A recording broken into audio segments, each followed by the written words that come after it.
Hello everyone. In this video I'm going to show you a game played between Max Uwe and Salomon Floor. Max Uwe is a Dutch chess player and he was the fifth world chess champion and he was also the former president of the FIDE. While Salomon Floor is a Soviet chess master and he was one of the earliest recipients for the international grandmaster title in the year 1950, and this game is played in the year 1932 in Netherlands, Amsterdam. And without any further ado, let's get into the game. Max Uwe is playing with the white pieces and Salomon Floor is playing with the black pieces, and Max opens the game with pawn 4, pawn to d5, c4, the queen's gambit, d takes c4, the queen's gambit accepted, knight to f3, knight to f6, e3, trying to regain the pawn, c5, attacking the center, pawn is captured, e6, and white castles. White is pretty quick in this variation to castle, and after knight to c6, putting more pressure in the center, but center is defended adequately by white, and queen to e2 is played. The idea of queen to e2 is to develop the queen and replace the queen's square by this rook on f1, and this will exert pressure on the black's queen and it will enable a pawn capture on c5. a6 is played, and the idea of a6 is to play b5, expand on the queen side, develop the bishop, and chase this light squared bishop of white away from the c4 square. So these are the ideas in the position, and rook to d1 is played, b5 is played as promised, but the bishop is attacked. But you don't need to move your bishop if you can create equal or more threats to your opponent's piece. In this case, a more valuable piece than the bishop is the queen, so d takes c5 is played instead, hitting the queen. Queen goes to c7, and now white retreats back, and black recaptures the pawn on c5 with his bishop. a4 is played, trying to undermine the structure because after a takes b5 there is a rook takes a8, which will drop the rook if black carelessly captures the pawn. So pawn to b4 is played, and after knight to d2, knight to a5 is a bit off the track, I would say, because in this position it's good to play, I mean, bishop to b7, developing the bishop. But knight to a5 is okay. It tries to restrict the movement of this knight because this knight wants to go to b3 and hit the dark squared bishop. So that's okay. b3 is played instead, and knight to d5 is played. This knight d5 aims to land on this outpost, which is just now created by white's pawn push to b3, because whenever you push a pawn you leave behind squares. So now this c3 square cannot be controlled by any of the white's pawns, and that is right now controlled by black's pawn. So that's the idea behind that move. And in this position, Mac move bishop b2, but Stockfish here gives a crazy line, that is to go knight to e4, trying to control the c3 square, pawn to f5, hitting the knight, dislodging it from the defense of the c3 square. But you ignore that and you go bishop to b2 and sacrifice your knight, get forked, but you can recapture this. It's a complete sacrifice of a piece, and knight takes b3. Now, white is simply down a knight, but actually, this position is better for white. It sounds ridiculous because you're down a piece, but you're better because white's king is pretty weak.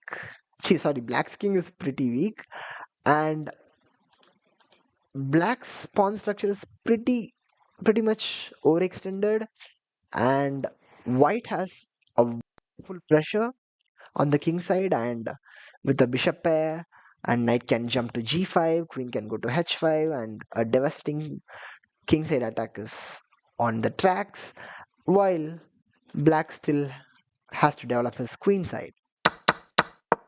But bishop to b2 is played for a calmer approach, knight to c3, and Max gives up his dark squared bishop for the knight. And now goes knight e4, trying to regain the pawn. Knight takes b3, hitting the rook. But this knight takes b3 is, like trying to steal cookies from a cookie jar. You can, because black is literally two moves away from consolidating the position, because black has to castle to get the king to safety, has to develop the bishop, then has to connect the rooks, everything. But white is lead in development, white has castled, white has wonderful armada of pieces in the center. So knight takes b3 is pretty much too much. So rook a b1 is played, hitting the knight, getting control of the b file. Knight goes back, and this tries to regain the pawn back. The funny thing is, right now black cannot castle, because if he castles, there is rook takes c3, hitting the knight, hitting the bishop, sorry, and the bishop cannot move because the queen will hang. And you cannot try knight b7 defending this, because there is queen to c2 and black will eventually lose the piece. So yeah, so you cannot castle, so bishop to e7 is played instead. Rook takes c3, hitting the queen, and the queen goes back to d8. Rook to d1, threatening nasty discoveries, because if black is careless, I mean, there is, let's say black goes bishop to b7, there is bishop to b5 check, a discovered attack on the queen, and let's say there is a takes b5, there is a rook takes d8, a rook takes d8, and white will be up a queen, and white is winning the game. And yeah, seeing all that, black plays the move. After rook to d1, plays the move queen to b6, getting the queen away from all the nasty discoveries. So knight to g5 is played. Stockfish was suggesting to go knight to e5 instead and control a lot of squares in the center, and the knight in the e5 square is more flexible because it can jump to both sides of the boards. It can even go to c6 with the support of the rook once the knight on a5 is gone. So yeah, but knight to g5 is played, and this knight to g5 move has ideas of going queen to h5 and launching a wonderful attack on the king side once black castles. But the funny part is there is g6, which takes away the h5 square. And you may ask, okay, so is the attack over? No, the attack is not over, because there is queen to f3, putting pressure on the f7 pawn. So black castles and defends the pawn, but there is knight to f6 check, bishop f6, queen takes f6, and now the queen and knight are very close to the black king, and black is experiencing some kind of a pressure, and white is winning in this position. But black has some amount of defense by going queen to d8, offering a queen trade. After queen to e5, playing this move, uh, bishop to d7, blocking any discoveries from white's rook, and the lines go very complicated. But still, black will not hold any draw, but he can postpone his loss. So in this position, black plays the move bishop to b7 instead, which is a mistake. So feel free to pause the video and win the game for Max Wu Wei. Take your own time.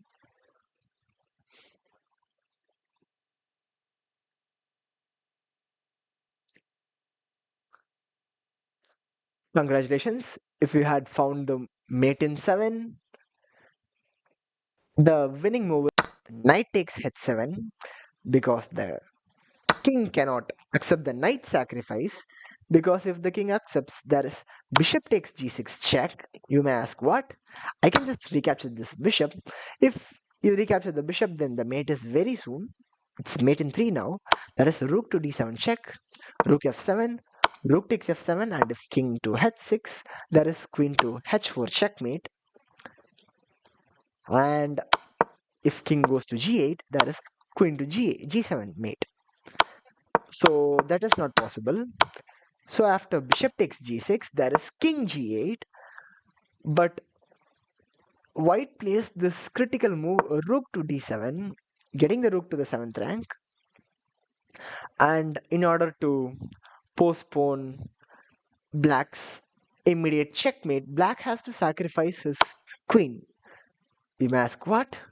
Isn't that back rank mate? No, it's not back rank mate. It's a queen sacrifice because our bishop still defends the b1 square.